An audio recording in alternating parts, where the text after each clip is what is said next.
ଚାରମାଳ। ଆସନ୍ତୁ ଜାଣିବା ଚାରମାଳ କ'ଣ। ରଥଯାତ୍ରା ସମୟରେ ଯେତେବେଳେ ତିନୋଟି ଠାକୁର ପହଣ୍ଡି ବିଜେ ହେଇଥାନ୍ତି ସେତେବେଳେ ଚାରମାଳର ବ୍ୟବହାର କରାଯାଏ। ତ ଚାରମାଳ କ'ଣ?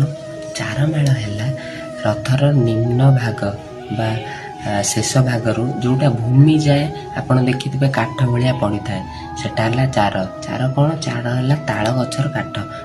ତାଳ ଗଛର କାଠକୁ ପୁରୀରେ ଚାର ବୋଲି କୁହାଯାଏ। ଯେମିତି ବରଗଛକୁ କଳ୍ପବଟ କୁହାଯାଏ, ସେମିତି ଚାର ହେଲା ତାଳ ଗଛର କାଠ।